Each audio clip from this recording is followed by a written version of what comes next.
ദിവ്യാസ് വ്ളോഗിലേക്ക് എല്ലാവർക്കും സ്വാഗതം. ഇന്ന് നമ്മൾ വയ്ക്കാൻ പോകുന്ന വാഴക്കൂമ്പ് തോരൻ. അത് പ്രത്യേകമായിട്ടൊരു വെറൈറ്റി രീതിയിൽ വയ്ക്കാൻ പോവുകയാണ്. നമ്മളിത് ഈ വാഴക്കൂമ്പ് തോരൻ വയ്ക്കാൻ വേണ്ടി ഇതിൻ്റെ തോട് നല്ല രീതിയിൽ ഇളക്കി കളയണം. നല്ലവണ്ണം ഇതൊക്കെ അങ്ങ് പൊളിച്ച് കളയേണ്ട തോടുകളാണ്.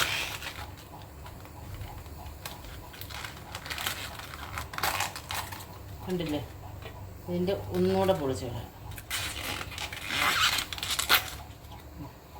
ഇതിനകത്ത് ഈ പൂവ് കളയാൻ പാടില്ല. ഇത് നമ്മൾ തോരന് വേണ്ടി എടുക്കുന്നതാണ്.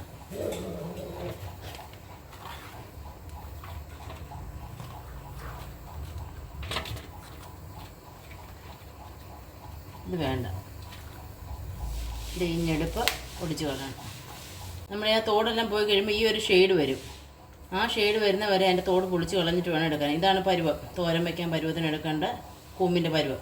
നമുക്കിത് കൊത്തി അരിയാം. അതിന് മുമ്പായിട്ട് ഇതിൻ്റെ മണ്ടകളുടെ ഇത്രയും ഭാഗം കട്ട് ചെയ്ത് കളയണം. ഇത് വീണ് ചതഞ്ഞതുമൊക്കെയാണ്.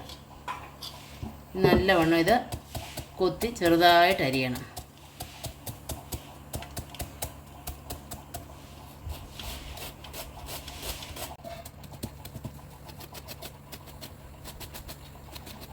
നാല് സൈഡുമേ നമുക്കിനി അരിഞ്ഞെടുക്കാൻ പറ്റുള്ളൂ. കാരണം ഇവിടെ ഇനി കാമ്പാ, ഇത് കട്ടിയുള്ളത്, നമുക്ക് അരിഞ്ഞാൽ വീഴത്തില്ല. കണ്ടില്ലേ, അതിൻ്റെ കാമ്പിങ് വന്നു. ഇനിയിപ്പോൾ ഇതിനകത്തൊന്നും ചെത്താനില്ല. നമ്മുടെ ബാക്കിയെല്ലാം കൊത്തി ഇട്ട് കഴിഞ്ഞു. ഇനി നമ്മളിതിൻ്റെ പൂവാണ് അരിയാൻ പോകുന്നത്. ഈ പൂവിനകത്ത് ഞാൻ നോക്കി ഇങ്ങനൊരു സാധനമുണ്ട്, കമ്പ് പോലെ. ഇതിങ്ങനെ എടുത്ത് കളയണം. ഇത് വെച്ച് അരിഞ്ഞു കഴിഞ്ഞാൽ കഴിക്കും. ഇതെടുത്ത് കളഞ്ഞിട്ട് വേണം നമുക്കിനി അരിയാൻ. അങ്ങനെ കണ്ടില്ലേ, കയ്യിലെല്ലാം കൂമ്പിനെ കറയാണ്. കറ വരുന്നത് ബുദ്ധിമുട്ടായിട്ടുള്ളവർ ഒന്നേ ഗ്ലൗസ് ഇട്ട് അരിയണം, അല്ലെങ്കിൽ വെളിച്ചെണ്ണ തേക്കണം. വാഴക്കൂമ്പിൻ്റെ പൂവിനകത്ത് ഞെടുപ്പെല്ലാം കളഞ്ഞ് സെറ്റാക്കി വെച്ചിട്ടുണ്ട്. ഇനി ഇത് അരിയാൻ പോവാണേ. ഇതും കഷ്ണം കഷ്ണമായിട്ട് അരിഞ്ഞിടണം, ചെറുതായിട്ട്. നമ്മുടെ വാഴക്കൂമ്പെല്ലാം അരിഞ്ഞു വെച്ചിട്ടുണ്ട്.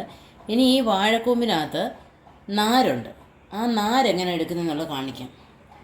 ഇതിനകത്തേക്ക് അല്പം വെളിച്ചെണ്ണ ചാലിക്കാം. നല്ലവണ്ണം ഞെരടി ഇളക്കണം. ഈ വെളിച്ചെണ്ണ എല്ലായിടത്തും പിടിക്കത്തക്ക രീതിയിൽ ഞെരടി ചേർക്കണം. ഈ വെളിച്ചെണ്ണ ചേർക്കാം, ഉപ്പ് ചേർക്കാം, എന്ത് വേണേലും നമുക്ക് ചേർക്കാം. രണ്ടും കൂടെ ചേർത്താലും കുഴപ്പമൊന്നുമില്ല. നല്ലപോലെ ഞെരടി പിടിപ്പിക്കാം. ഞെരടി പിടിച്ചതിന് ശേഷം ഇപ്പം തന്നെ കയ്യെ നൂല് ചുറ്റുന്നുണ്ട്, കാണിക്കാം. നമ്മുടെ പപ്പടക്കമ്പിയിലോട്ടൊരു കമ്പി എടുക്കുക. അതെടുത്ത് ഇതിനകത്ത് ഇങ്ങനെ വട്ടം ചുറ്റുക. ഇങ്ങനെ നല്ലവണ്ണം വട്ടം ചുറ്റുമ്പം ഈ വാഴക്കൂമ്പിൻ്റെ നൂല് ഇതേ ചുറ്റിപ്പിടിക്കും. കണ്ടോ, ഇത് നമ്മൾ കൈ കൊണ്ടിങ്ങനെ എടുത്ത് മാറ്റണം.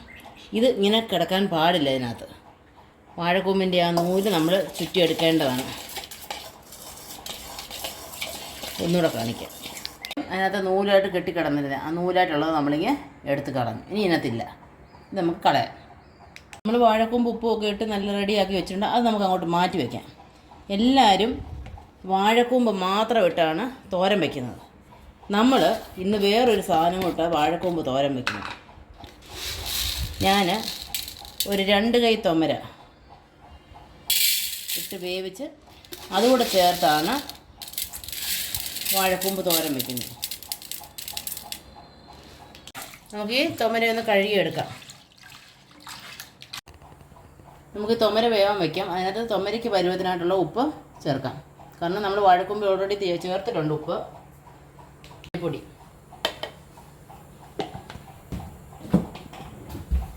അല്പം വെളിച്ചെണ്ണ. തൊമര വെന്തുകൊണ്ടിരിക്കുകയാണ്. അപ്പോഴത്തേക്ക് നമുക്ക് വാഴക്കൂമ്പിനുള്ള അരപ്പ് തയ്യാറാക്കാം. അതിനായി ആദ്യം അല്പം കാന്താരി, ഞാൻ കാന്താരിയാണ് ചതയ്ക്കുന്നത്.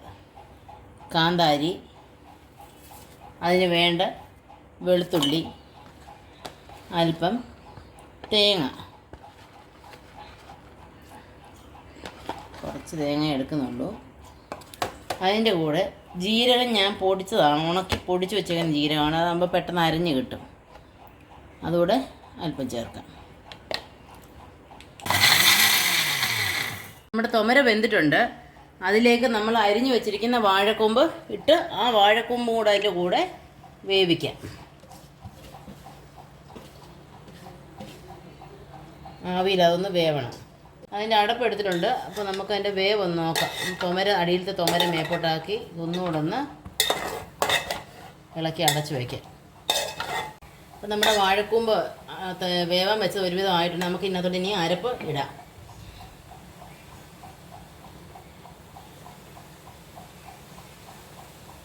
അരപ്പിട്ടൂടെ നമുക്കൊന്ന് വേവാൻ വയ്ക്കാം. അല്പം വെള്ളം മിക്സി കഴുകിയത് ഇതിനകത്തോട്ട് ചാലിച്ച് ഒന്ന് മൂടി വയ്ക്കാം. അപ്പോഴത്തേക്ക് അരക്കൂടൊന്ന് വേവും.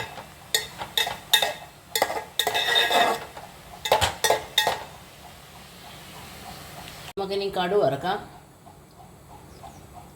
വെളിച്ചെണ്ണ ഒഴിച്ച്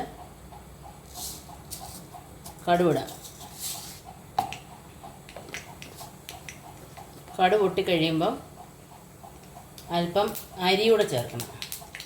ഇപ്പോൾ ചോറ് വയ്ക്കാനൊക്കെ ഉപയോഗിക്കുന്ന അരി ഇടാം.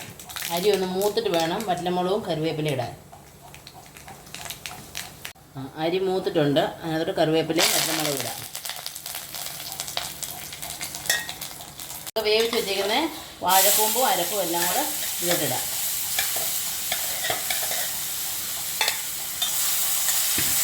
നല്ലവണ്ണം കൂട്ടി ഇളക്കി വേവിപ്പിക്കുക.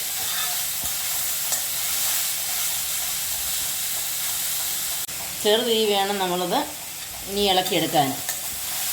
വെള്ളം തോത്തിയെടുക്കണം അരപ്പയിൽ. അപ്പോൾ നമ്മുടെ അടിപൊളി തൊമരയിട്ടുള്ള വാഴക്കൂമ്പ് റെഡി ആയിട്ടുണ്ട്. എല്ലാവരും ഒന്ന് ട്രൈ ചെയ്ത് നോക്കണം. ട്രൈ ചെയ്തിട്ട് ഫീഡ്ബാക്ക് അറിയിക്കുക, ഷെയർ ചെയ്യുക, സബ്സ്ക്രൈബ് ചെയ്യുക. അപ്പോൾ അടുത്തൊരു വീഡിയോ ആയിട്ട് വരുന്നവരെ നന്ദി, നമസ്കാരം.